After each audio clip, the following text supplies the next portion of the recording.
Simple complex compound sentence first exercise. Answer सब अधूरे अधूरे लिखे, तुमको साथ साथ में लिखने हैं। पहले क्वेश्चन लिखो, she was standing very close to me.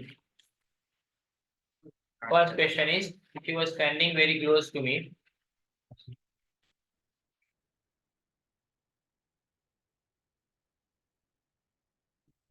और ये सिंपल सेंटेंस क्यों है?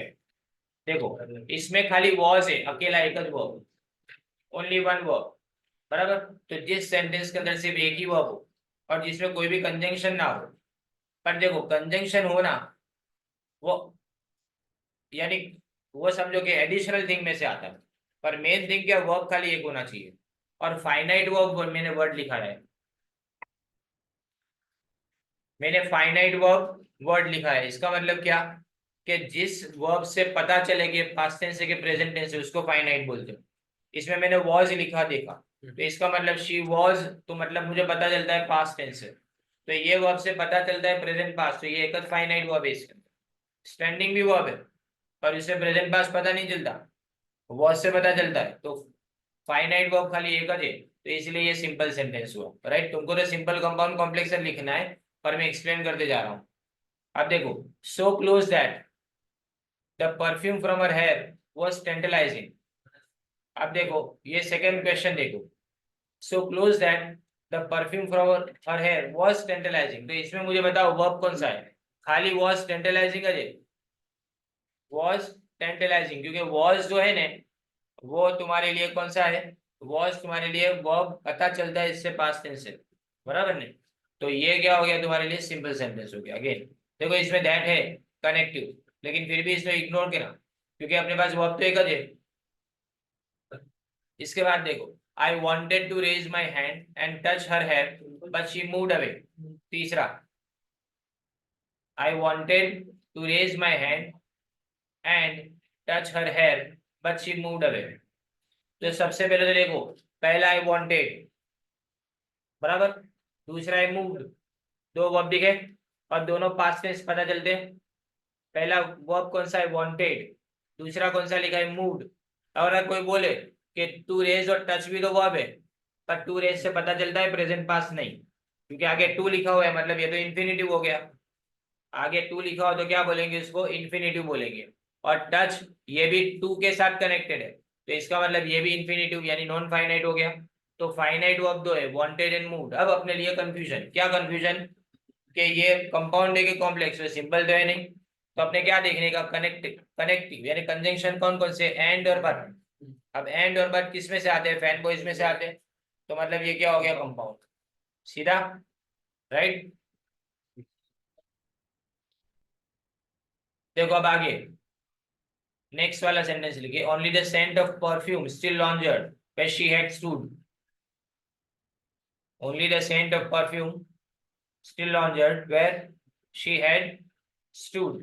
अब इसमें लिखा है पहला वर्ब है लॉन्जर्ड, तो ये ईडी लिखा है ना पीछे, तो पता चला ना ये क्या है? Past tense. और हैड स्टूड, ये अगेन ये हैड आया, इससे ही पता चलता है पास्ट परफेक्ट है ये। तो मतलब ये हुआ कि ये वर्ब से पता चल रहा है कि दोनों अलग अलग वर्ब है। ये दोनों अलग अलग, तो एक से ज्यादा वर्ब हो तो या तो कंपाउंड या तो कॉम्प्लेक्स है। अब इसमें फैन बॉयज है, पहले चेक करो। कनेक्टिव है वेयर, कनेक्टिव कौन सा है तुम्हारा? वेयर। तो अगर वेयर कनेक्टिव है तो अपने लिए क्या हो गया? ये कॉम्प्लेक्स सेंटेंस हो गया।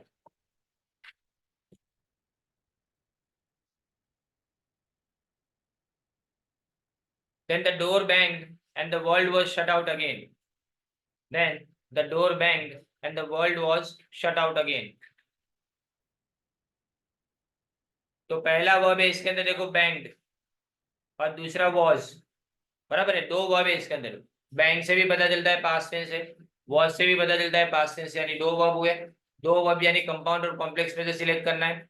लेकिन देखो बीच में कनेक्टिव कौन सा है? एंड है। बीच में कनेक्टिव है, एंड किस में से आता है? फैन बॉयज में से। तो अगर फैन बॉयज में से आता है तो कंपाउंड हो गया। ओके, देखो इसके बाद भी पास्ट सेंटेंस है, आई रिटर्न टू माई बर्थ। ये देखो आई रिटर्न लिखा है, अब रिटर्न अकेला एक ही वर्ब है, ये सिंपल सेंटेंस हो गया। Then after the guard blew his whistle and we moved off. देखो पहले लिखा है ब्लू, तो ब्लो का पास्ट टेंस होता है ब्लू, और मूव्ड ये भी पास्ट टेंस है। तो दो पास्ट टेंस समझ में आए, यानी मतलब दो वर्ब है, या तो कंपाउंड या तो कॉम्प्लेक्स। लेकिन अगर फैन बॉयज है तो एंड बीच में लिखा है, एंड यानी किस में आता है, फैन बॉयज में से, तो कंपाउंड आएगा या कॉम्प्लेक्स लिखा है, गलत है। ये जो पैम्फलेट है ना, वो अपने क्लास के किसी स्टूडेंट का नहीं है, ये मुझे है ना कोई जेरोक्स सेंटर में पड़ा हुआ दिखा था एक टाइम पे, तो मैंने इसका है ना खाली पीडीएफ फटाफट बनवा ली थी। वो टाइम पे भी ऐसी कंडीशन थी कि सिलेबस चेंज हुआ था और किसी के पास कोई मटेरियल नहीं था, तो ये सीधी सीधी बात बोले। और अभी अपने इन्हीं के पास से पैम्फलेट लेते हैं, ये जो एक्सपर्ट पब्लिकेशन है उसी के पास से अपने पैम्फलेट लेते हैं। Once again I had a game to play and new fellow traveler। देखो इसमें once again I had a game to play and new fellow traveler, बस खाली had लिखा है खाली इसके अंदर, एक जवाब है, एक वर्ब यानी सिंपल होना चाहिए, तो अगेन यहाँ पे रॉन्ग लिखा गया है, had तो ये खाली एक verb. I found the window and sat in front of it staring into the daylight that was darkness for me। अब ये कंप्लीटली अजीब सेंटेंस है। देखो पहले तो फाउंड है, दूसरा सेट लिखा है, तीसरा वॉज है, तीन तीन वर्ब है इसके अंदर, ठीक है। पहले फाउंड है वर्ब यानी फाइंड का फाउंड है, सिट का सेट होता है, और वॉज पास्ट टेंस है, तीन वर्ब है। अब तीन वर्ब है तो फैन बॉयज में से एंड भी है, लेकिन उसके अलावा दैट भी है। तो जब तुमको कंफ्यूजन हो ने कि कंपाउंड और कॉम्प्लेक्स दोनों के वर्ब दिए हो, तो कॉम्प्लेक्स बोलेंगे, कंपाउंड नहीं बोलेंगे। ये सेंटेंस को क्या बोलेंगे, कॉम्प्लेक्स बोलेंगे। यानी एक ही सेंटेंस में दो कंजंक्शन है, एक कंजंक्शन कंपाउंड वाला है और एक कंजंक्शन कॉम्प्लेक्स वाला है, तो हम कॉम्प्लेक्स लिखेंगे, कंपाउंड नहीं लिखेंगे। So many things were happening outside the window, तो इसमें वर हैपनिंग एक वर्ब है आपके पास, कौन सा वर्ब है, खाली है वर हैपनिंग, तो एक ही वर्ब, तो इसका मतलब ये सिंपल सेंटेंस हो गया अपने लिए।